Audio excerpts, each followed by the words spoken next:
All right, so we're starting the new series. So welcome to the Moon in the Amazing series. And we're going to start to talk about the first one. Let's talk about moon first. The moon governs two things. Number one is your thoughts. Second is your emotions. It governs these two components in your mind. The first house is the house of your true self. It is the identity of your soul. It shows what your soul is trying to accomplish, its objective in this birth, in this life. Okay, so what happens when these two things come together? So number one is the fact that these people are highly compassionate. If you have it, and remember, it must be in a highly dignified position. You should not be afflicted in any other means, including your first house and the moon. Right, both have to be in a well dignified position, free from any kind of afflictions. Right. So number one is the compassionate within you. You are a person of self-expressive on love and joy for all living beings, not just humans, for the plants and animals as well. You gravitate towards them. You show sympatheticness to all these living beings naturally. You don't get this by reading or anything like that. It is only natural for you that you connect to living beings and being compassionate and try to make them feel that there's something worthy about themselves. In this one goes to, like, say, if you see someone who's suffering, you will just connect with them. It can be a stranger, it can be a family member, it can be a relative, cousin, friend, neighbor, whoever it is. Right, when you see someone suffering and struggling in life, you will have your heart and soul poured to them. You will give them hope. You will tell them, okay, maybe you should do this, or maybe you can connect like that, or maybe you can change your life a little bit in this way, in any possible means that you can. You tend to help people. Now, this is not pity. Pity and being sad is not the same as compassion. Pitiful is a poor substitute of compassion. Compassion is the real deal. That's number one. Number two is that you uphold dharma, which means that you live a life filled with authenticity. Right? You don't compare and see how people are going.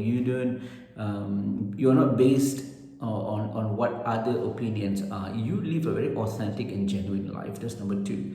Number three is integrity. Okay, you show that you are a person with great self-worth, no matter what situation you are, regardless where you are. Maybe you're totally broke, or maybe you're humiliated, or maybe you have nothing right now, or your family have left you, whatever. Right, but your self-worth will be your strongest companion. Right, now, which reminds me of the story of I love this story. The story of King Porus. Actually, his name is Purushottaman, up north Punjab.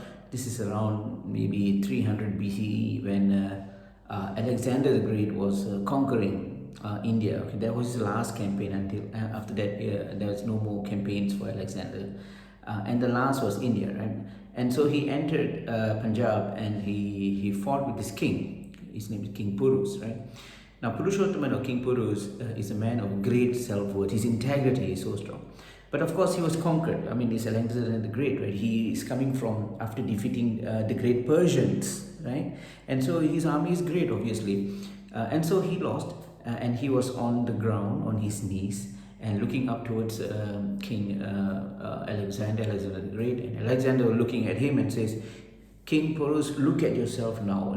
What do you think about yourself right now? You tell me about that. By is a condescending King Porus, and King Porus said that I must be treated like a king, no matter where I am. I may be on my knees right now, but I am still the king. So you treat me as such, and that shook everything about Alexander, and maybe that's the reason why he couldn't continue his campaign. It didn't work after that for Alexander the Great, because it is such it is a means of showing that, look, it doesn't matter what situation I am right now, but this will change. This will change. It is not the end. Everything has hope. So self-worth is such a strong component for people who have moon in the first house. Now remember, guys, I want to hear it. Okay, so please, I'll be very grateful if you can just post all your comments and thoughts if you have moon in the first house and if it's well positioned. Okay. Number fourth is perfectionism. You are a person of great self-orientation. You know, you want to do something, you will make sure that it's the right thing. You don't just do it, okay, this is done. It doesn't work that way. You will make sure that everything is well, everything is really done to the cream of things. So self-oriented, objectifying nature is what I'm trying to say. Probably that's the right word to use. You know, being perfectionist is basically objectifying actions. You know, you objectify, this is what I'm supposed to be doing and I will do to the best of my abilities, right? That's number four. The fifth is the last and not certainly least, is your appreciation towards the smaller things of life. You know, it can be anything. It can be a cup of coffee, but then you appreciate and you are grateful for that cup of coffee, and you go all out, expressing your gratitude to the universe. Say, I am able to sip this cup of coffee now. I'm so grateful. The smallest thing in your life is appreciating. And when you're appreciating all these things, what happens is your life will become that much beautiful. So these are the top 5 amazing things that I've seen over the years for people having moon in the first house. Hope you like it. So for those who are new, there's a lot of good content here. You can just hit the subscribe button and also go through my videos if you like it.